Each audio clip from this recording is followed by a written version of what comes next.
Indeed, thank you very much. And today we are speaking matters KCB and NBK merger. Now it has received a lot of attention all the way from KCB shareholders all the way to Parliament. And just to speak to us to be able to demystify the myth and the misconceptions about this merger, we're joined by KCB Group CFO, Mr. Lawrence Kimathi. Thank you so much for speaking to us. And maybe one of the questions that has come out from a lot of Kenyans who are worried about this merger is the fact that we have seen a lot of banks moving away from the brick and mortar kind of banking, and suddenly we are seeing a lot of appetite in terms of acquisition from KCB. Where is this heading? Well, Jimmy, I think the two are a bit different.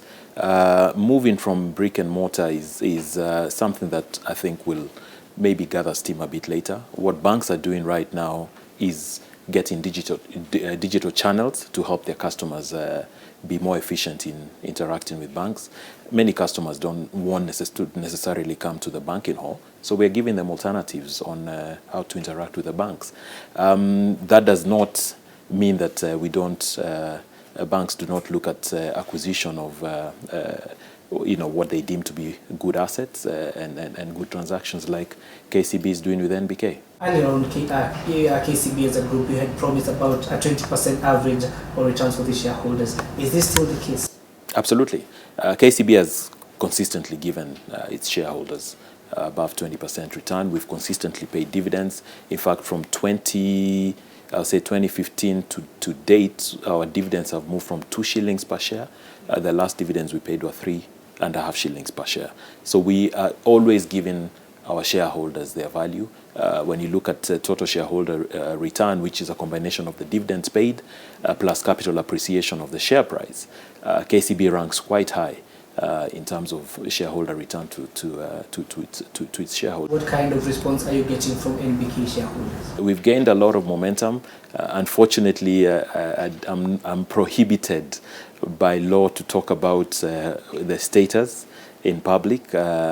This obviously we are regulated by the Capital Markets Authority, so all this communication has got to be done with approval from them.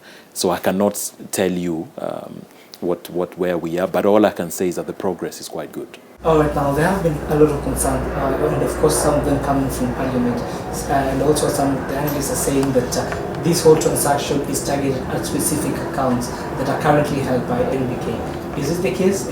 Well, the transaction is not targeted at any specific accounts. I think as KCB, we scouted and saw an opportunity in NBK. NBK has operated over many years. If you look at NBK 15, 20 years ago, they were at the same position as KCB is today. So, over the years, they were not able to leverage on their potential and deliver the profitability that KCB does today to its shareholders.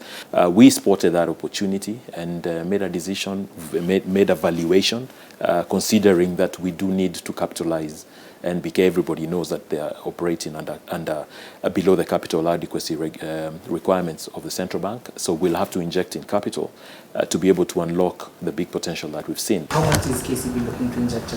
Our estimate at the moment is about 7.5 to 8 billion shillings. That's what we need to inject to get NBK to the regulatory minimum. In the long term, what happens to NBK depositors? What happens to those accounts that are currently at NBK? The plan we have is for 18 to 24 months, we will run NBK the way it is as NBK. It will be a subsidiary of KCB Group PLC, and then we will integrate the entire banking business into KCB Bank, which is also a subsidiary of KCB Group Holding. For an NBK depositor, do I need to be concerned? Absolutely. Do I need to open a different account, let's say at KCB? Absolutely not. That will be part of the integration. So as a customer of NBK today, once the deal closes, you will still be a customer of NBK. You will probably still continue dealing with your relationship manager who you've been dealing with since you became their customer of NBK, and then slowly will integrate you into NBK. In terms of leadership, you said that you're likely to operate NBK as a subsidiary of KCB. In terms of calling the shots now, do we expect you to retain those managers at NBK? part of the integration work that we'll be looking at is once we get in, day one, obviously, we'll have to put KCB employees in very senior positions in NBK, just to protect our investment.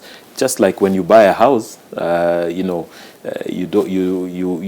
most probably will need to change the watchman at the gates so that you protect your investment. As we almost wind up, there's also the issues of mergers and consolidation in the banking industry that has currently picked up. Yeah. What is KCB's views on this? We are all for this consolidation in the industry. The regulator has always also said that let the market consolidate naturally instead of forcing it to regulate. The banks will come together and merge. The ones that are weaker will fall off. We are considered one of those economies that are highly overbanked, but this again gives a lot of alternatives to customers. But in a scenario where we have fewer banks, fewer bigger banks, don't you think this is a risk in terms of we're having the same bank operating under different names? If you look at the top 10 banks in Kenya today, they are very different. They're very different. We've got maybe about 5 multinationals that are very different in themselves. So just because they're multinationals does not make them the same. Then you've got the rest are local, and they serve very, very different clientele. So I don't think there will be a fear. I know there's always the fear that if you have fewer dominant players, that then it's bad for the customer, which I think is actually not true, because if you have fewer, bigger players, they are able now to compete on ensuring that they give the best to the customer. Thank you so much, Mr. Lawrence, for sharing all this. And indeed, it's a transaction that will be keenly following to ensure that all the depositors' accounts are safe, as well as all the concerns that the shareholders currently have actually been addressed. But for now, that's all the time we've got.